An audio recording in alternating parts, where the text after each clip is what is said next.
नमस्कार भावांनो, सर्व स्वागत आजच्या काही नवीन व्हिडिओमध्ये. तर भावांनो, मागच्या व्हिडिओमध्ये तुम्ही इथंवरच बघितलेलं तिथनं पुढे आता दाखवतो तुम्हाला. आम्ही सकाळी लवकर इथं पोहोचलेलो तरी सुद्धा एवढी नरसोबाच्या वाडीत गर्दी होती, जे बघू शकता तुम्ही. वाडीत लाईटिंग बिटिंग त्यांनी खतरनाक केलेली, खूप चांगली दिसत होती ती.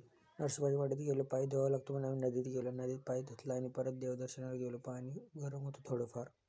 वाडीत अशी स्क्रीन पण लावलेली भारी दिसत होती ती. त्याच्यावर नवीन नवीन असं काहीतरी दिसत होतं भारी भारी. असे डिझाईन त्यांनी लोक तिथे फोटो त्यांनी फार काढत होते आणि पुढे मंदिर होतं. खूप गर्दी असल्यामुळे आम्हाला काही दर्शन झालं नाही. आम्ही असं फोटो काढायसाठी बसलो खाली थोडा वेळ आणि परत असा शो होता. तर भावानं आम्ही तिथून गेलो डायरेक्ट खिद्रापूरला. सकाळच्या 8-9 वाजता आम्ही तिथे पोहोचलेलो. त्यामुळे मंदिरात ऊन त्यानं भारी येत होतं आणि मंदिर तर एकदम शेवट आहे. भावानं ते मंदिर 1600 वर्षापूर्वीच आहे. भावानं तिथले देवळाचे वैशिष्ट्य म्हणजे त्या देवळावर असणारी देवी देवतांची एक मूर्ती चांगल्या अवस्थेत ठेवली नाही. मुघलांनी हल्ला केलेला त्या मंदिरावर. हे मंदिर नरसोबाच्या वाडीपासून थोड्याच दूरीवर आहे. भावानं ब्लॉग आवडला तर नक्की लाईक करा.